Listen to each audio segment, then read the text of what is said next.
हाय, आजच्या ह्या व्हिडिओमध्ये आपण प्लगइन्स कशा पद्धतीने डीॲक्टिवेट किंवा डिलीट करतो हे बघणार आहोत।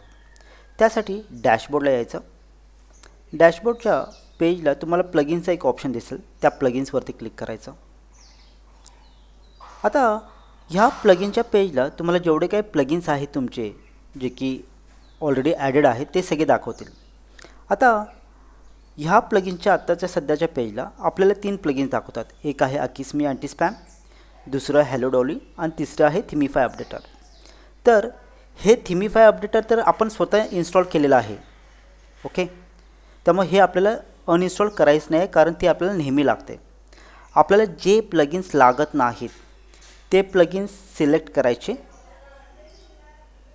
आणि त्याला आपण डीॲक्टिवेट करू शकतो वन बाय वन, किंवा जर आपल्याला जर मल्टिपल जर डीॲक्टिवेट करायचे असेल तर आपण एकाच वेळेला जेवढे प्लगइन्स डीॲक्टिवेट करायचे आहेत किंवा ॲक्टिवेट करायचे आहेत ते आपण सिलेक्ट करू आणि इथं जे बल्क ॲक्शनचं ऑप्शन आहे तिथून आपण ह्याला डिलीट करू। डिलीट आणि अप्लाय। तो आपल्याला कन्फर्मेशन विचारेल की तुम्हाला खरंच डिलीट करायचं आहे काय। आपण त्याला ओके म्हणू,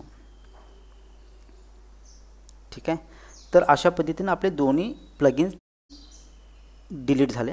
आपण ह्या पेजला पुन्हा एकदा रिफ्रेश करू, ओके। आता आपण प्लगइनच्या पेजला बघितलं तर आपल्याला एकच प्लगइन आहे आणि ते म्हणजे थिमिफाय अपडेटर।